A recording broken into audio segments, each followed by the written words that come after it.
Welcome back to my YouTube channel.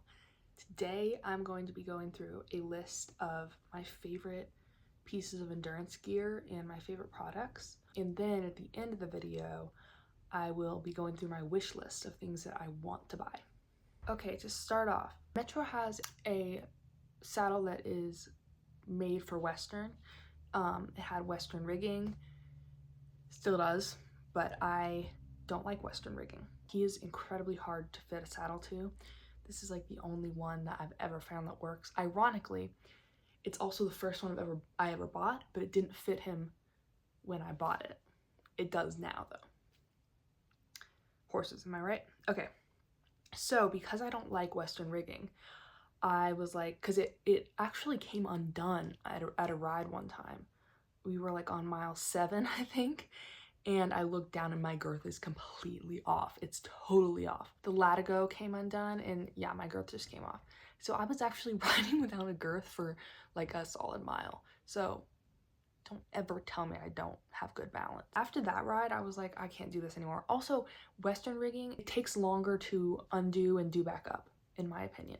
Like with the English rigging, I can just grab both billets and just like do this and they come off the buckle.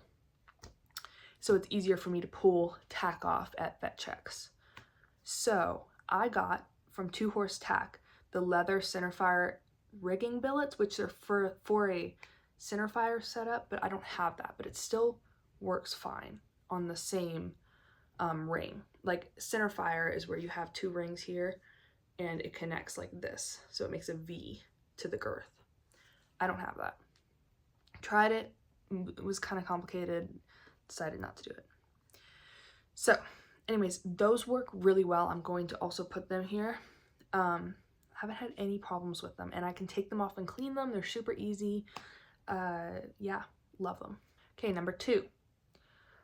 From Moss Rock Endurance, the No Brow Hackamore Light, which I actually just got because I'm starting to ride Metro more in a Hackamore.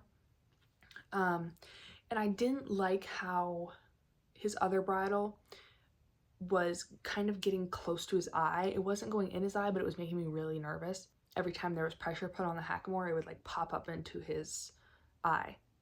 Not into it, but like close to it. So that was making me nervous, and so I got this bridle right here. Love it. Love it.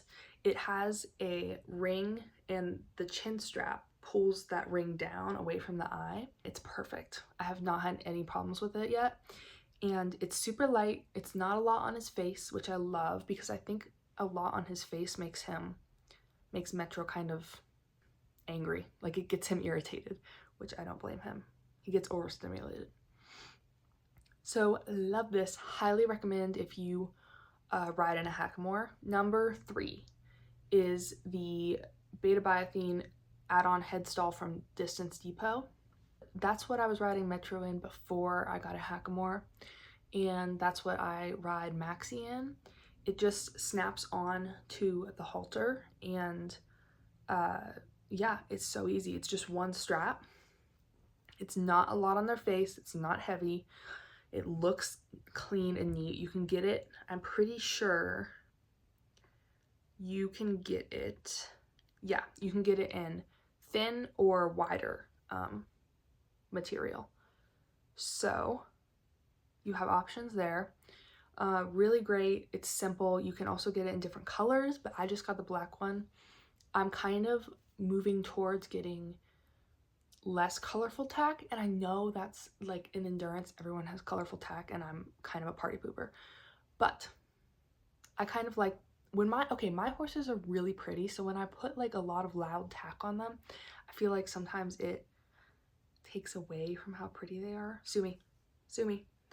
So I'm kind of moving towards less colorful tack in the future, I think. Okay, I know we all have problems with saddlebags. Like if you're in endurance, you've probably had problems with saddlebags. They either bounce or they rip or they just aren't built well. They don't have enough pockets. I've had all of that happen to me. Like I need to be able to fit my electrolyte tubes, my water bottles, my granola bars, my sunscreen, my first aid kit, like chapstick. Like there's a lot of stuff you have to bring with you on longer rides. And other saddlebag brands I've tried in the past either like wear out, or yeah, they don't have enough pockets, or they bounce on my leg weird, or bounce on Metro's back weird, or Maxie's back. But this year I got the 100 miler pommel pack from True Grit, and I will never go back. It's perfect. They also have ones for the cantle, but I would rather have it in front of me. It's just a personal preference. But yes, I love it. It has all the pockets you need because it's built for 100-mile rides, and it zip ties in all the right places. It ties in all the right places. That's another problem. Some of the endurance saddlebags don't like tie in the right places, or it's like complicated. I don't know. I also think it's hard to find saddlebags sometimes because you'll see people who just do lighter trail riding with like an open top bag for their water bottle that goes on their saddle. That's not gonna work for me because it's gonna fall out. Have you seen Metro like at a race? He's crazy. Okay, now for the wish list items. I have yet to find a helmet made for equestrians that doesn't give me a headache, doesn't like get caught up on my hair, doesn't slip back and show my incredibly large forehead. I have so many pictures from the race I won at the beginning of last year, where my forehead is like massive because my helmet's slipping back, and I hate those pictures, but they're kind of important. I don't know. So still in search of an equestrian helmet that fits me the right way, and is also like adequately protective. But I love a bike helmet, and the bike helmet I have right now doesn't go down far enough. It doesn't give me enough protection in the back. So I want to get, and actually one of my friends has this helmet and I like how it looks on her, but this one's a different, it's the same brand, but it's a different model, I guess. It's the Tactile NTB helmet from POC. I will put it here, and I will also link everything down below. Number 2 is I really want a mohair girth. Right now, see, this is what happens to me. I always buy the thing at the moment that I think is the best, and it sometimes doesn't end up being the best option. So I think I want a mohair girth. The one I have right now is neoprene. It soaks up a lot of sweat, and it's moisture wicking, so I know that's what it's supposed to do, but it soaks up a lot of sweat, and then it's heavy. It's also black, and I feel like it gets kind of hot. It's memory foam as well, which I know people have opinions about memory foam. I don't really have one. So far, I'm not a big fan, but I've also had things in the past that are memory foam that I haven't disliked. So, but the fact that it's memory foam means that it gets hard when it's cold. Like it gets very firm. And so when I'm putting it on Metro and it's like in the morning at a race, or it's cold out, it's hard and it doesn't really form to his belly. And like if that were going on me, I don't know if I would like that. Like it must not feel great with it being so stiff. So yes, I think what I want is a mohair girth, and I specifically want the Montana Cincha, I think that's how you say it, endurance girth. And they have multiple, I'll put them here, but they have multiple makes, and I'm not really sure which one I'm gonna get. Okay, this is something that I don't really need like at all, but I want it. I want a curb chain that is also made of beta biothene and maybe has like the waffle padding on it, because right now I have a braided leather one, which is better than the chain that I used to have. And I've kind of moved away from the chain because Maxie still has it on her bit, but she's just in a snaffle, so it doesn't really matter. She's not in leverage or anything, but with the Hackamore, it does leverage a little bit. So if it were a chain, I feel like it would be too rough. No offense if you use chains, because I do too, I did. But Metro's kind of sensitive, and I just don't want to do that anymore. He actually got white hairs under his chin from having a chain. Yeah, so he got some white hairs from that, from the pressure, and that's when I switched to the leather one. The leather one dry rots, and I just dunk my bridle and my breast collar in like a bucket of water, or I hose them off to clean them, and the leather doesn't do well with that. So it kind of, dry rotting isn't the right word. It cracks. It gets dried out, right? So I think I want to get a beta biothene one so that it can handle that.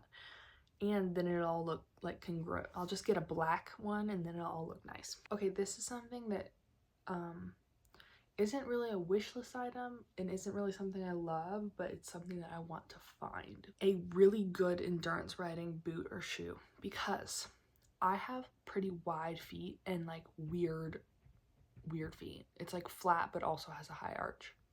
Weird. And so a lot of boots and shoes do not fit me right. So right now I have Topo hiking boots. They're pretty wide in the toe, but I don't really like the way they look. They're kind of like green elf shoes. They look massive on my feet and they're green. So, but they're comfortable most of the time. They do kind of rub up on my stirrup though, in a weird way.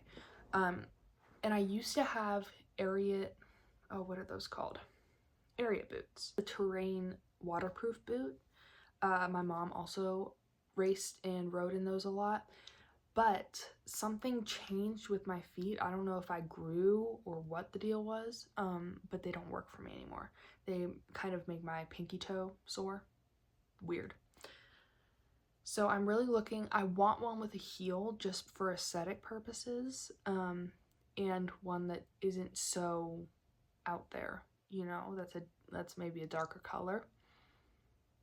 But I also need to be able to hike and run in them. So, kind of a hard thing to find. I've had lots of different boots recommended to me, but I haven't really found one that works. So if anyone has any ideas, let me know. I am totally open to them. Okay, another thing that's not really even endurance related, but I mean kind of, I don't know, is sunscreen. I just got the CeraVe Morning 50 SPF lotion, I think is what it's called. Really like that. That's what I have on right now. And I did have the 30, but it applies differently. This applies more like an oil, which I actually really like because I don't like when it kind of leaves residue. This does not, the 50 SPF. The 30 SPF did. I also break out really easily, and I have pretty sensitive skin, which is kind of a new thing for me. And I have not had any problems with the CeraVe sunscreen. So, and hopefully the stronger one, I was still getting burnt with the 30, which makes sense, but hopefully the 50 will protect me a little more. Okay, that's all for this video. Thank you so much for watching. If you have any of these items, also want them, or have any suggestions for me, let me know in the comments, and be sure to like and subscribe. Bye.